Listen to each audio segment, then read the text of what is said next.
नमस्कार दोस्तों।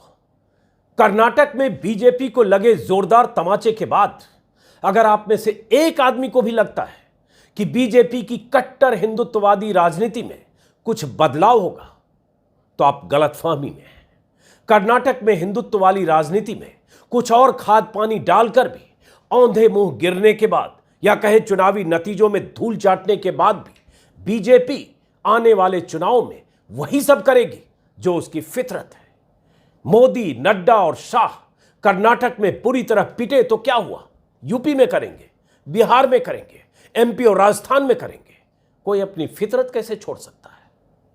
यह फितरत ना होती तो बीजेपी नेताओं की ऐसी तस्वीरें पटना से नहीं आ रही होती, वो भी कर्नाटक में बजरंग दल को बजरंग बली से जोड़कर वोट मांगने के मंसूबों के जमींदोज होने के बाद। मोदी सरकार के मंत्री से लेकर बीजेपी के सांसद, बीजेपी के विधायक, बिहार बीजेपी के तमाम नेता उस पंडित धीरेन्द्र शास्त्री की सेवा में लोटपोट हो रहे हैं, जो देश को हिंदू राष्ट्र घोषित करते हुए कई बार कह चुका है कि यह देश हिंदू राष्ट्र है और हिंदू राष्ट्र रहेगा।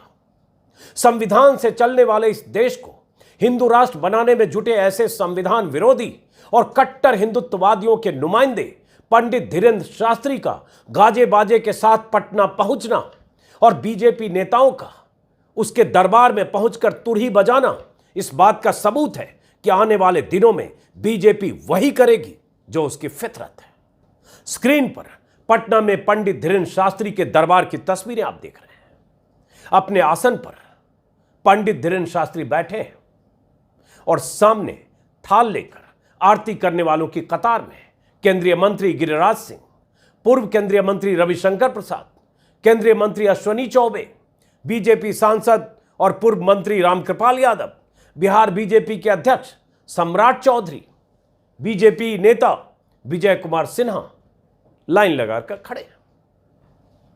हनुमान जी की आरती हो रही है, शास्त्री जी बैठे हैं। टीवी 9 के सौजन्य से ये तस्वीरें आप देख रहे हैं। किसी पंडित या बाबा के प्रति आपकी धार्मिक आस्था हो सकती है, किसी बाबा या पंडित के प्रति आपका आदर भाव भी हो सकता है, यह निजी आस्था का मामला है। लेकिन पटना में जो हो रहा है, जिस ढंग से बीजेपी नेताओं में पंडित धीरेन्द्र शास्त्री के दरबार में हाजिरी लगाने की होड़ लग गई है, जिस ढंग से उनके सामने बीजेपी नेता बिछे जा रहे हैं, वो मामला सिर्फ धार्मिक आस्था का नहीं है। यह सियासत में धर्म को घोलकर सत्ता के लिए अपनी जमीन तैयार करने का मामला है। यह बहुसंख्यक हिंदू आबादी को अपने एजेंडे पर लाने के लिए हर तरह के तिकड़म के इस्तेमाल का मामला है। उनके भीतर हिंदुत्व का हेवी डोज भरने का मामला है। लेकिन जैसा कि मैंने कहा कि बीजेपी की यही फितरत है।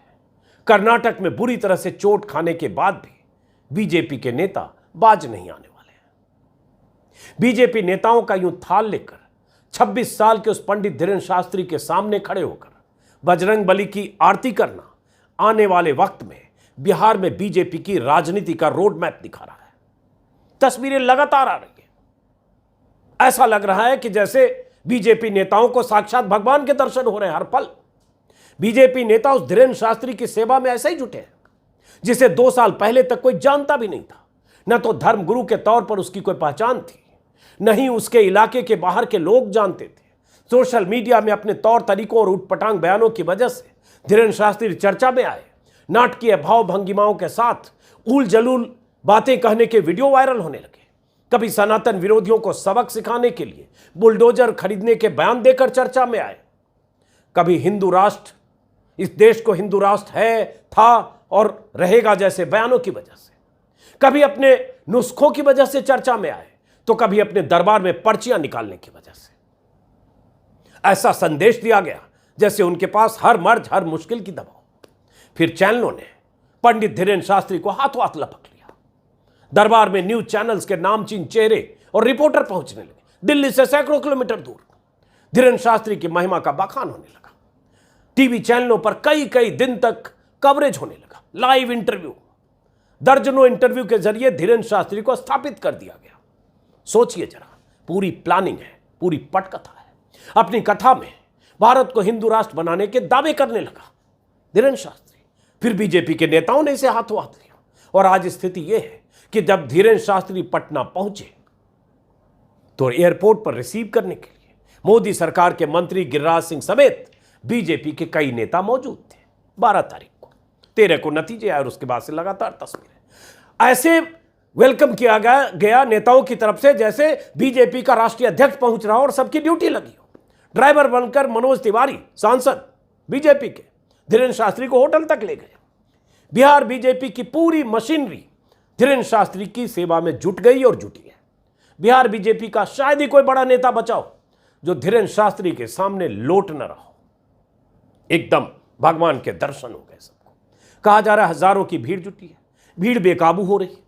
होटल के बाहर भीड़ है, पंडाल में बहुत भीड़ है। दिव्य दरबार भीड़ की वजह से कैंसिल करना पड़ रहा है। लगातार चैनलों पर ये बातें दिखाई जा रही, लेकिन ये कोई चौंकाने वाली बात नहीं है।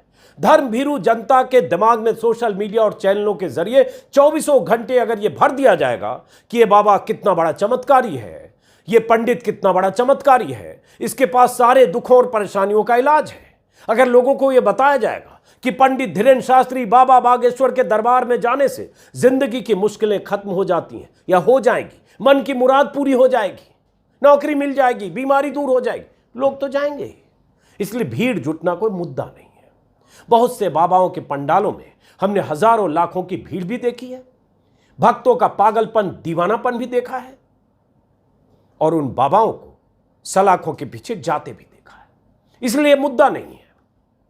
मुद्दा तो यह है कि बीजेपी नेताओं की तरफ से उस धीरेन्द्र शास्त्री को हाथों हाथ लेना जो हिंदू राष्ट्र की बात कर रहा है, जो बिहार को राममय बनाकर बाहर लाने की बात कर रहा है, सियासी संदेश दे रहा है, अपने इरादे बता रहा है। जिस धीरेन्द्र शास्त्री के नफरती बोल लोगों ने सुने, जिस पर पहले से कई आरोप हैं, जिसके आश्रम को लेकर कई विवाद हैं, बीजेपी नेता अगर धीरेन्द्र शास्त्री के सामने ऐसे बिछे जा रहे हैं, उन्हें पूजे जा रहे हैं, तो वजह तो साफ है। बिहार में बीजेपी अब हिंदुत्व के पिच को मजबूत करने में जुट गई है। ये सब ट्रेलर है, बहुत कुछ अगले 1 साल तक होना है। चुनाव 2024 में है। इस पर मैं कुछ और बात करूं उससे पहले मैं चाहता हूं कि धीरेन्द्र शास्त्री की बिहार यात्रा के बारे में 2 वरिष्ठ पत्रकारों की राय आप सुनिए, एनके सिंह और शीतल पी सिंह की। अब जो कुछ भी कर रहे हैं, ये हिंदू चेतना जो है, सामूहिक चेतना जो हिंदुओं की है, जो कि इस देश में 79.6% जिसकी पॉपुलेशन है, उसकी चेतना को आप करप्ट कर रहे हैं, आप भ्रष्ट कर रहे हैं, दूषित कर रहे हैं। कहीं नहीं, हमारे धर्म ग्रंथों में कहीं नहीं लिखा है, कम से कम गीता, मैं उसका छात्र रहा हूं, मैं ये कह सकता हूं कि विश्व में इतनी अच्छी ग्रंथ नहीं आई है। आपने कम से कम उसको तो पढ़ लिया होता। आप हिंदुओं के एक चेतना को आप करप्ट कर रहे हैं लगातार, और उससे आपका मंत्री और राज्य, आप देखें पाकिस्तान में किस तरह से हुआ है। राज्य और धर्म एक साथ हो गए, और एक साथ हो गए तो सेना भी, आतंकवादी भी, सब धीरे धीरे मिलने लगे। कमोबेश यही आप हिंदुस्तान में करने जा रहे हैं, और मेरा डर यह है कि यह पाकिस्तान नहीं बनेगा, यह सीरिया बन जाएगा। जिस तरह से Bhajpa corrupt side of Hindu consciousness को टिटिलेट कर रही है, प्रमोट कर रही है, ये आने वाले दिनों में इतिहास तो माफ नहीं करेगा। लेकिन शायद अब मुश्किल क्या है, यहां पे कर्नाटक किसका समाज थोड़ा चेतन ज्यादा है, तार्किक है, वहां भी ये प्रयोग आपका फेल हो रहा है, साउथ इंडिया में फेल हो रहा है। आपका मुमकिन है कि यूपी बिहार छोड़ के अन्य जगहों पे न चल पाए, क्योंकि वहां पे विकल्प के रूप में दूसरी पार्टियां हैं। लेकिन यहां पे चूंकि मल्टी पार्टी, और खास करके बिहार में आप ये तांडव करेंगे, ये नाटक गिरिराज सिंह का चलेगा, किसी मनोज का चलेगा कि वो ड्राइवर हो जाएगा और दूसरा माला डालेगा। किस तरह से आप इस चेतना को करप्ट कर रहे हैं, तो आप समझ सकते हैं कि यूपी बिहार में यह प्रयोग इनका अभी चलेगा, क्योंकि यहां की जनता अभी उस तरह से अपनी चेतना को लेकर सबलाइन चेतना नहीं ला पाई है, समृद्ध नहीं कर पाई है। और यह हमारा आपका दायित्व है कि हम इस चेतना को बेहतर करने की कोशिश करें और शुद्ध करें। जितना पॉल्यूशन बीजेपी इसमें डाल रही है हिंदू चेतना में, हिंदू जनमानस में, हिंदू रिलीजियस कॉन्शियसनेस में, जो ये करप्ट कर रही है, हमें इसका शोधन करना है। और ये जो भी समाज के अच्छे लोग हैं, ये वही कर सकते हैं। मेरे ख्याल से यही सबसे बड़ी जरूरत हमारी आपकी है कि बीजेपी को ये जो चेतना हिंदुओं की करप्ट कर रहे हैं ये न करने दें हम। अब जो कुछ भी कर रहे हैं ये हिंदू चेतना जो है, सामूहिक चेतना जो हिंदुओं की है, जो कि इस देश में 79.6% जिसकी पॉपुलेशन है, उसकी चेतना को आप करप्ट कर रहे हैं, आप भ्रष्ट कर रहे हैं, दूषित कर रहे हैं। कहीं नहीं, हमारे धर्म ग्रंथों में कहीं नहीं लिखा है, कम से कम गीता, मैं उसका छात्र रहा हूं, मैं ये कह सकता हूं कि विश्व में इतनी अच्छी ग्रंथ नहीं आई है। आपने कम से कम उसको तो पढ़ लिया होता। आप हिंदुओं के एक चेतना को आप करप्ट कर रहे हैं लगातार, और उससे आपका मंत्री और राज्य, आप देखें पाकिस्तान में किस तरह से हुआ है। राज्य और धर्म एक साथ हो गए, और एक साथ हो गए तो सेना भी, आतंकवादी भी, सब धीरे धीरे मिलने लगे। कमोबेश यही आप हिंदुस्तान में करने जा रहे हैं, और मेरा डर यह है कि यह पाकिस्तान नहीं बनेगा, यह सीरिया बन जाएगा। जिस तरह से Bhajpa corrupt side of Hindu consciousness को टिटिलेट कर रही है, प्रमोट कर रही है, ये आने वाले दिनों में इतिहास तो माफ नहीं करेगा। वो सब एक, पता नहीं वो इंटरमीडिएट भी पास है कि नहीं, एक बाबा है उनकी अगवानी कर रहे हैं। बाबाओं का अतीत क्या है? एक बाबा राजस्थान की जेल में पड़े हुए हैं, एक बाबा हरियाणा की जेल में। ये सब बलात्कार के अपराधों में, रुपया बदलने के अपराधों में, इस तरह के मामलों में है, हत्या के अपराधों में। ये सब लोग देश में फैली गरीबी और अशिक्षा और मूर्खता का दोहन करते हैं, और ये दुर्भाग्य है कि राजनीति इसमें उनका नेतृत्व करती हुई नजर आती है, उनकी अगवानी करती हुई, उनके लिए पलक पावड़े बिछाते हुए आती है, क्योंकि उसके लिए कोई जवाबदेही नहीं होती। जवाबदेही से भागना और डाइवर्जन करना, ये इस तरह के विचार का सूत्र है। इसी सूत्र के आधार पर ये राजनीति की जा रही है। बहुत दुर्भाग्यपूर्ण है। आप देखें ये दुनिया में बहुत जगह हो रहा है, हमारे यहाँ ही नहीं। 43% जहाँ इन्फ्लेशन है टर्की में, वहाँ एर्डोगन इस्लाम को लेके ही कह रहे हैं, और बहुत से उनके मानने वाले सारी दुनिया में उनकी पीठ ठोक रहे हैं, कोशिश कर रहे हैं कि वो जीत जाए। तो ये एक सरल तरीका है जो राजनेताओं ने ऑप्ट कर लिया है, दक्षिणपंथी राजनीति करने वालों ने, खासकर एक दुश्मन क्रिएट करना, जो हो या ना हो, एक काल्पनिक दुश्मन क्रिएट करना, और धर्म को उसका इलाज बता के सामने कर देना, जिससे किसी किस्म की जवाबदेही न हो। आपने सुन लिया, बहुत मार्के की बात कही है एनके सिंह ने और शीतल पी सिंह ने, और पत्रकार के नाते हमारा काम है यह सवाल उठाना और यह कहना, क्योंकि अगर धार्मिक आधार पर प्रधानमंत्री सीधे सीधे कर्नाटक में वोट मांगते देखे गए, बजरंग दल को बजरंग बली से जोड़कर ये नारे लगाते हुए कहते हुए रैलियों में बोलते रहे कि बजरंग बली का नारा लगाकर ऐसे बटन दबाना कि कांग्रेस को सजा देना।